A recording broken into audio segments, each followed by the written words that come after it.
Gentlemen, but for now, let's look at the top stories of the day. The Judicial Service Commission will tomorrow begin interviewing 10 candidates who have been shortlisted for the position of Chief Justice.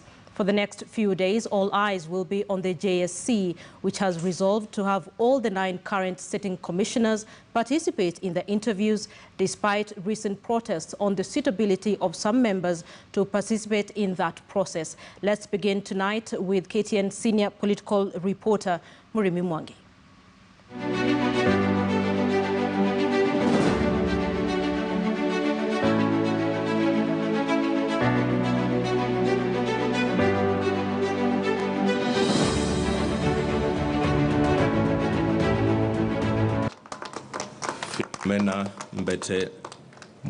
The process to pick Chief Justice Emeritus David Kenani Maraga's replacement is now entering the home stretch.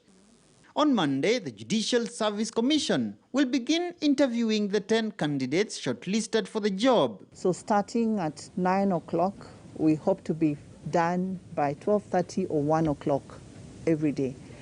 Of course, we know that some candidates are more engaging than others.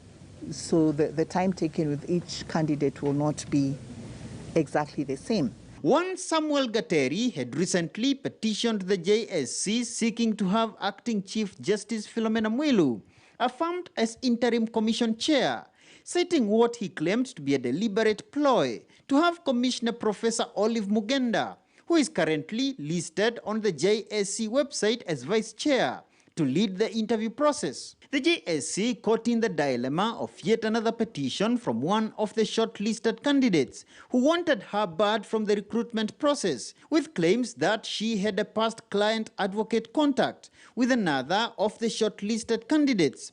Petitions the JSC appears to have ruled to dismiss during a last housekeeping meeting on Sunday. As we did last time, remember when the Chief Justice is not there, then he is not there. So last time we had the vice chair chairing the interviews, and that is what is going to happen this time. So all the commissioners will sit at the interviews. First before the interview panel will be High Court Judge Said Chitembwe on Monday, followed by Professor Kameri Mbote on Tuesday, Appellate Judge Martha Koome on Wednesday, High Court Judge Mareta Njage on Thursday, and Senior Counsel Philip Murgor on Friday.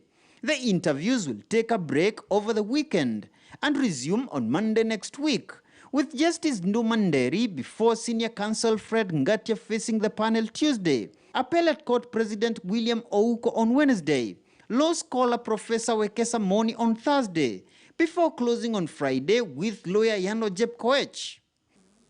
The JSC will then convene in the subsequent week to interview the 9 candidates shortlisted for the post of Supreme Court Judge to fill the slot vacated by retired Judge Professor Jack Tono Juang.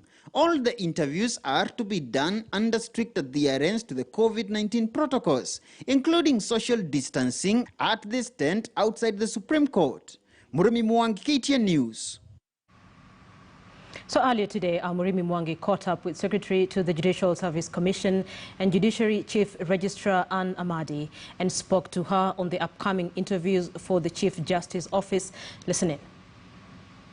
So just hours to commencement of that critical exercise to fill the 2 vacancies at the Apex Court, the position of President of the Supreme Court and Chief Justice, as well as the position of Judge of the Supreme Court.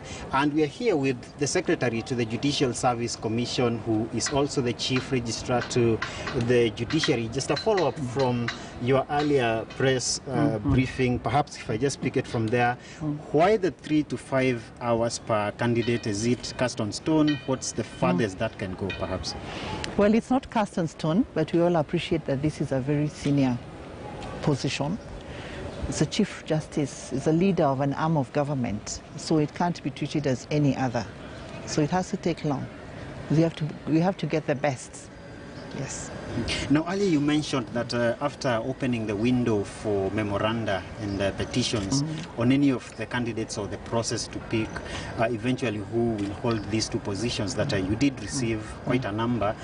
Possibly for the clarity to Kenyans, what was the criteria for selection of the petition to which any of the candidates can respond to? What was like the threshold? Do they have to respond to all of them? They had to respond to all of them. Because if we have asked the public to give their views and they give their views, it's only right that it counts for something.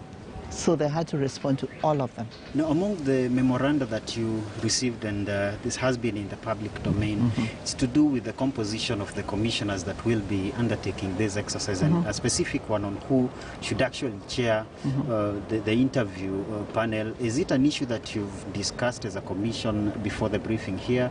Do you have a resolution on possibly who is going to do that, and if all the commissioners are going to be seated, just for clarity purposes? All commissioners will sit. They will all participate because nothing stops any commissioner from sitting. Yes. Even the issues listed in the petitions, or they did not? Yes, there is nothing that stops a petitioner from sitting. The only thing that can stop a petitioner from sitting is probably a court order, or if the commissioner chooses not to sit. But for now, all commissioners will be sitting. My second last question, one of the positions that you're filling is that of judge of the Supreme Court, but the Judicial Service Commission is coming from a tradition or a past where you had similar interviews for judges of superior courts, the Court of Appeal, and you submitted the names to the appointing authority, who is the president, and to date they're yet to be appointed to that position. Coming from that past, are you worried that the exercise that you undertake tomorrow, specifically for that one of the judge of the Supreme Court, which goes directly to the president, could again be an act in futility? Once we finish the interview process and we transmit the reports, we become functus official. We have done our bit. Once we have done our bit, we expect that other agencies will do their bit as well. So what commitment would you give Kenyans that the exercise you undertake from tomorrow will not be in futility? The commitment I can give is that the interviews will be undertaken within the period that has been provided, within the confines of the law that have been given by the Constitution and by the Judicial Service Act. And so as far as the Judicial Service Commission is concerned, we will do everything to the letter. Chief Registrar of the Judiciary, who is also the Secretary to the Judicial Service Commission, just giving us a brief on what to expect on these interviews that commence tomorrow, 9 a.m. Back to you in studio.